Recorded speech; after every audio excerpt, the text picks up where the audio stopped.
Hello, Studio for One Majority Biana. Hi, Nazu Dogale. My good video I get.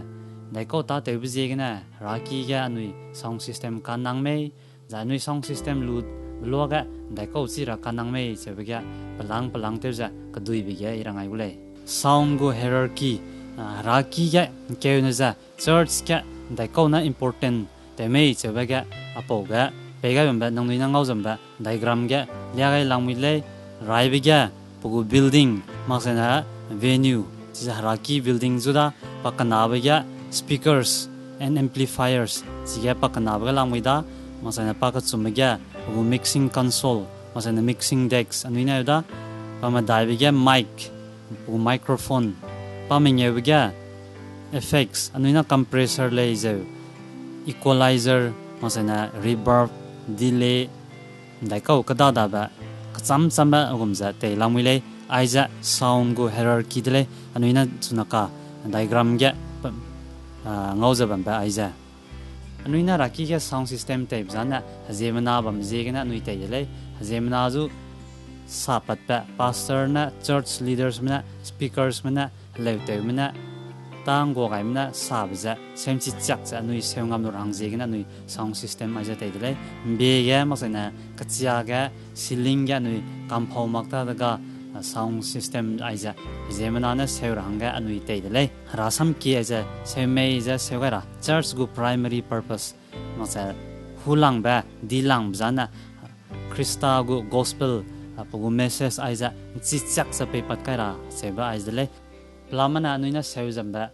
hakwa aizana hazemana daga halung dei togaiba mamdale seumakti daga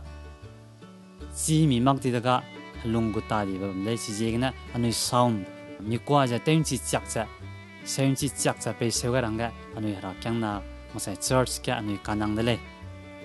kunoka anuina diagram ngodiba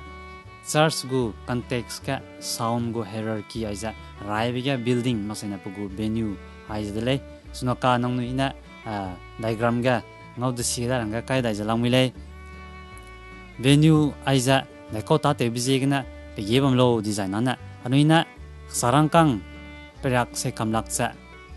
lak daizemi gu sound system kiba kadiba kai kewi zabam lo leiza siza pegi ga didule anugu building anugu venue raki anuina te lewgai zabam ba aiza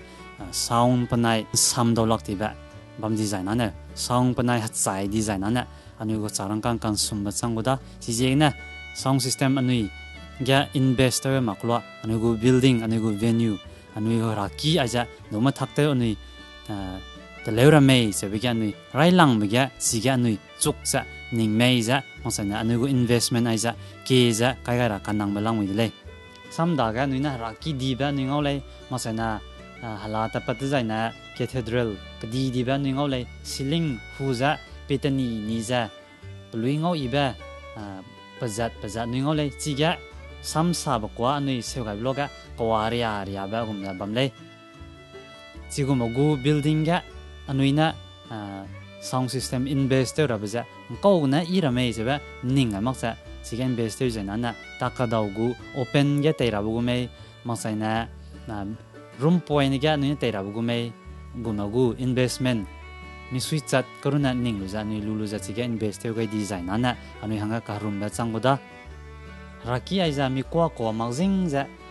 changku za sangkrek sa bambadu chidu dawlak le plamana raki katlebya mi kwa ko wa bi hat sa gumza bam ranga le kanang bele bamle plamana mi kwa ka ko wa bam loga zemana zu halung pe chu ga ba hello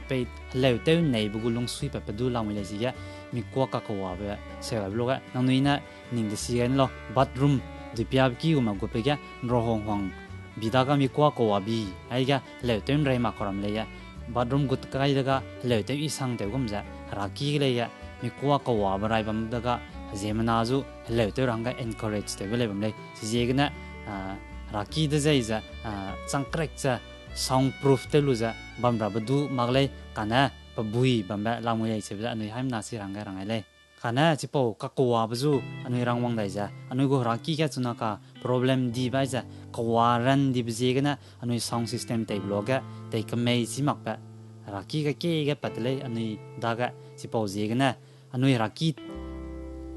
tebloga acoustic treatment anui te ra kanang le raki te chu design sound engineer maksana architecture acoustic treatment dogma thak te ra me cheba chilu buiba ko professional hangkyat chu anui higher te lu za anui chi za teun dio ga ra kanang de le helu design na raki te loi lu za daud le design anui sound system ana anui invest te ra kanang de le anui na raki te bloga engineer tri maksa architecture tri maksa maksana sound engineer tri maksa acoustic designer te chi ko tri maksa te le ga bloga ka ko wabza ko waran te ni za sound system lui ga lu te do lak le za ke lang mi le chi je ga na sau man ra kyang nam na raki te rang ga ning za bam design na sound engineer acoustic designer maksana architecture paji tat ma maksai te chi ba ko zu kuang lu za investment maksana plan aja te mizun za te warai lu na sound system ana next kana te ra ile che ba za ko video kana haim na so ga irang ai le